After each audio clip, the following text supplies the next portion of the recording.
성령님, 좋은 아침입니다. 이 시간 성령님을 초청합니다.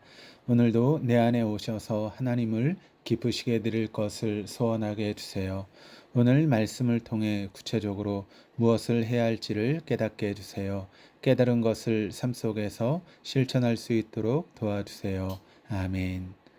오늘 함께 나누실 하나님 말씀은 민수기 14장 11절에서 25절까지 말씀입니다. 여호와께서 모세에게 이르시되 이 백성이 어느 때까지 나를 멸시하겠느냐? 내가 그들 중에 많은 이적을 행하였으나 어느 때까지 나를 믿지 않겠느냐? 내가 전염병으로 그들을 쳐서 멸하고 내게 그들보다 크고 강한 나라를 이루게 하리라. 모세가 여호와께 여짜오되 애굽인 중에서 주의 능력으로 이 백성을 인도하여 내셨거늘 그리하시면 그들이 듣고 이 땅 거주민에게 전하리이다. 주 여호와께서 이 백성 중에 계심을 그들도 들었으니 곧 주 여호와께서 대면하여 보이시며 주의 구름이 그들 위에 섰으며 주께서 낮에는 구름 기둥 가운데에서 밤에는 불 기둥 가운데에서 그들 앞에 행하시는 것이니이다. 이제 주께서 이 백성을 하나같이 죽이시면 주의 명성을 들은 여러 나라가 말하여 이르기를 여호와가 이 백성에게 주기로 맹세한 땅에 인도할 능력이 없었으므로 광야에서 죽였다 하리이다. 이제 구하옵나니 이미 말씀하신 대로 주의 큰 권능을 나타내옵소서. 이르시기를 여호와는 노하기를 더디하시고 인자가 많아 죄악과 허물을 사하시라. 형벌 받을 자는 결단코 사하지 아니하시고 아버지의 죄악을 자식에게 갚아 3, 4대까지 이르게 하리라 하셨나이다. 구하옵나니 주의 인자의 광대하심을 따라 이 백성의 죄악을 사하시되 애굽에서부터 지금까지 이 백성을 사하신 것 같이 사하시옵소서. 내가 네 말대로 사하노라. 그러나 진실로 내가 살아있는 것과 여호와의 영광이 온 세계에 충만할 것을 두고 맹세하노니 내 영광과 애국과 광야에서 행한 내 이적을 보고서도 이같이 10번이나 나를 시험하고 내 목소리를 청종하지 아니한 그 사람들은 내가 그들의 조상들에게 맹세한 땅을 결단코 보지 못할 것이요 또 나를 멸시하는 사람은 한 사람도 그것을 보지 못하리라. 그러나 내 종 갈렙은 그 마음이 그들과 달라서 나를 온전히 따랐은즉 그가 갔던 땅으로 내가 그를 인도하여 드리리니 그의 자손이 그 땅을 차지하리라. 아말렉인과 가나안인이 골짜기에 거주하나니 너희는 내일 돌이켜 홍해길을 따라 광야로 들어갈지니라. 민수기 14장 11절에서 25절은 정탐꾼들의 보고와 또 이스라엘 자손의 반응 뒤에 이어지고 있는 하나님의 응답과 모세의 중보 기도를 담고 있습니다. 정탐꾼들의 부정적인 보고에 이스라엘 자손의 통곡이 메아리가 되어 돌아왔습니다. 이스라엘 자손은 하나님을 원망하였고 또 돌을 들어 모세와 아론을 치려고 하였습니다. 원망과 분노 그리고 절망이 가득한 이스라엘 진영에 하나님께서 임재하셔서 위기에 처한 모세에게 말씀하셨습니다. 11절 12절입니다. 여호와께서 모세에게 이르시되 이 백성이 어느 때까지 나를 멸시하겠느냐? 내가 그들 중에 많은 이적을 행하였으나 어느 때까지 나를 믿지 않겠느냐? 내가 전염병으로 그들을 쳐서 멸하고 내게 그들보다 크고 강한 나라를 이루게 하리라. 하나님께서는 온 이스라엘 자손에게 나타나셨지만 모세에만 말씀하셨습니다. 하나님께서는 많은 이적을 통해 하나님께서 이스라엘 자손의 하나님이 되시고 또 이스라엘 자손을 보호하시며 지키신다라고 하는 것을 증명하셨음에도 이스라엘 자손이 하나님을 신뢰하지 못하고 멸시하였기에 전염병으로 그들을 심판하고 모세를 중심으로 이스라엘 자손들보다 크고 강한 나라를 이루게 하시겠다라고 말씀하십니다. 12절에서 하나님께서 이스라엘 자손을 멸하신다라고 하는 표현은 단순히 죽음을 뜻하는 것이 아니라 하나님과의 언약 관계에서 이스라엘 자손이 그 자격을 상실하게 되었다라고 하는 것을 의미합니다. 약속의 땅을 눈앞에 두고 이스라엘의 정탐꾼들 사이에 벌어진 논쟁과 그에 대한 이스라엘 자손의 반응의 핵심은 단순히 군사적으로 가나안 땅을 정복할 수 있느냐 없느냐라고 하는 문제가 아니라 하나님께서 처음부터 말씀하셨던 언약의 핵심 중 하나인 땅의 약속을 신뢰하느냐라고 하는 문제였습니다. 이스라엘 자손이 약속의 땅을 눈앞에 두고 애굽으로 돌아가겠다라고 하는 것은 하나님과의 언약과 언약의 신실하신 하나님께서 베푸신 모든 은혜와 섭리를 모두 전부 다 무효로 돌리려고 하는 행위였습니다. 그래서 하나님께서 보시기에 이스라엘 자손의 반응은 단순히 연약한 믿음의 차원이 아니라 하나님을 멸시하는 행위였던 것입니다. 가나안 땅은 이스라엘 자손이 정식 국가로 등극하기 위해서 필요한 것도 아니었고 이스라엘 자손이 유목 생활을 마치고 정착해서 안정적인 삶을 이루기 위해 꼭 필요한 것도 아니었습니다. 가나안 땅은 애굽에서 노예로 살며 자기 이름으로 등기된 땅의 한 평도 없었던 이스라엘 자손에게 하나님께서 언약 관계 안에서 거저 주시는 선물이었습니다. 즉 이스라엘 자손이 눈앞에 두고 있는 것은 가나안 정복 전쟁이 아니라 하나님의 말씀이 성취되는 영적인 전쟁이었습니다. 13절에서 16절입니다. 모세가 여호와께 여짜오되 애굽인 중에서 주의 능력으로 이 백성을 인도하여 내셨거늘 그리하시면 그들이 듣고 이 땅 거주민에게 전하리이다. 주 여호와께서 이 백성 중에 계심을 그들도 들었으니 곧 주 여호와께서 대면하여 보이시며 주의 구름이 그들 위에 섰으며 주께서 낮에는 구름 기둥 가운데에서 밤에는 불 기둥 가운데에서 그들 앞에 행하시는 것이니이다. 이제 주께서 이 백성을 하나같이 죽이시면 주의 명성을 들은 여러 나라가 말하기를 이르기를 여호와가 이 백성에게 주기로 맹세한 땅에 인도할 능력이 없으므로 광야에서 죽였다 하리이다. 모세는 자신을 죽이려고 했던 이스라엘 자손들을 용서해 달라고 하나님께 간구하고 있습니다. 모세의 기도는 출애굽기 34장에 기록된 금송아지 사건 이후 하나님께 드렸던 기도 내용과 닮았습니다. 첫째로 모세는 하나님께서 이스라엘 자손을 위해 이루신 역사에 근거하여 호소합니다. 둘째로 모세는 이스라엘 자손이 얼마나 악한지에 집중하기보다 이방인들에게 알려진 하나님의 명성에 근거하여 호소합니다. 셋째로 모세는 변함없으신 하나님의 성품에 호소합니다.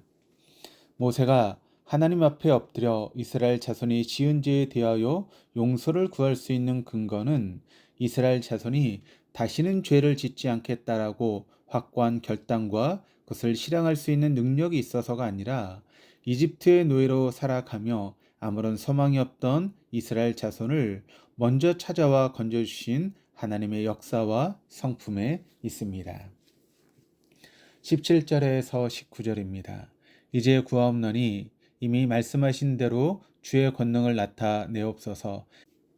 이르시기를 여호와는 노하기를 더디하시고 인자가 많아 죄악과 허물을 사하시나 형벌받을 자는 결단코 사하지 아니하시고 아버지의 죄악을 자식에게 갚아 3, 4대까지 이르게 하리라 하셨나이다. 구하옵나니 주의 인자의 광대하심을 따라 이 백성의 죄악을 사하시되 애굽에서부터 지금까지 이 백성을 사하신 것 같이 사하시옵소서. 17절에서 19절은 구하옵나니라고 하는 표현의 반복을 통해서 하나님께 기도하는 모세의 간곡한 마음을 잘 나타내고 있습니다. 노하기를 더디하시고라고 하는 표현에서 더디하다라고 번역된 히브리어는 숨이라고 하는 뜻의 단어에서 파생된 것으로 하나님께서 분노의 감정을 호흡으로 다스리는 것처럼 묘사한 것입니다. 모세는 하나님께서 노하시기를 더디하시는 분일 뿐만 아니라 인자가 많은 분이다라고 하는 것을 강조하고 있습니다. 인자로 번역된 히브리어는 신실한 사랑을 의미하는 것으로 이스라엘 자손에게 먼저 약속을 주시고 그 약속을 친히 성취하시는 주님의 사랑에 근거하여 이스라엘 자손의 죄 용서해 달라고 호소하고 있는 것입니다. 모세의 중보 기도를 정리하면 13절에서 16절은 하나님 명성의 근거에 호소하였으며 17절에서 19절은 하나님의 자비에 근거하여 호소하였는데 13절에서 능력으로 또 17절에서 권능으로 번역된 히브리어는 같은 단어로 민수기 전체에 2번 사용되었는데 모세의 중보 기도에 2번 사용되었다라고 하는 점이 흥미롭습니다. 이것은 하나님의 보좌를 움직이는 중보 기도는 기도자의 능력이 아니라 진노를 거두시고 다시 회복시켜 주시는 하나님의 사랑의 능력에 있음을 확인합니다. 우리도 누군가를 위해서 중보 기도를 합니다. 먼저는 하나님의 보좌 우편에 앉아 계신 주님께서 우리의 영원한 중보자가 되신다는 사실을 신뢰함으로 기도를 시작하시기 바랍니다. 기도의 내용은 하나님의 도움이 필요한 누군가의 형편을 나열하는 것에 머물지 않고 우리의 능력이 되시는 하나님의 성품과 약속을 붙드는 것입니다.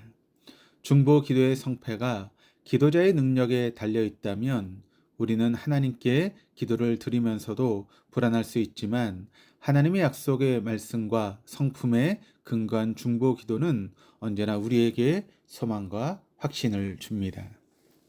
20절에서 24절입니다. 여호와께서 이르시되 내가 내 말대로 사하노라. 그러나 진실로 내가 살아있는 것과 여호와의 영광이 온 세계에 충만한 것을 두고 맹세하노니 내 영광과 애국과 광야에서 행한 내 이적을 보고서도 이같이 10번이나 나를 시험하고 내 목소리를 청종하지 아니한 그 사람들은 내가 그들의 조상들에게 맹세한 땅을 결단코 보지 못할 것이요 또 나를 멸시하는 사람은 한 사람도 그것을 보지 못하리라. 그러나 내 종 갈렙은 그 마음이 그들과 달라서 나를 온전히 따랐은즉 그가 갔던 땅으로 내가 그를 인도하여 드리리니 그의 자손이 그 땅을 차지하리라.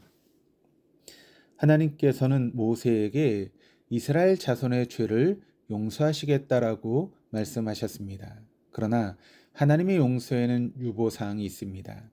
이어지는 21절 앞의 내용과 뒤의 내용이 상반될 때 사용되는 접속사로 시작이 됩니다. 하나님께서는 온 땅에 충만한 하나님의 영광을 근거로 맹세를 하셨습니다. 그리고 맹세의 내용은 출애굽 1세대가 하나님의 영광을 보았음에도 불구하고 하나님을 신뢰하지 않고 시험하였으며 순종하지 않았기에 약속의 땅에 결코 들어가지 못한다라고 하는 것입니다. 이스라엘 자손을 심판하고 모세를 중심으로 새로운 자손을 시작할 것이라는 처음의 심판 내용보다는 완화되었지만 약속의 땅인 가나안에 들어갈 수 없게 된 것입니다.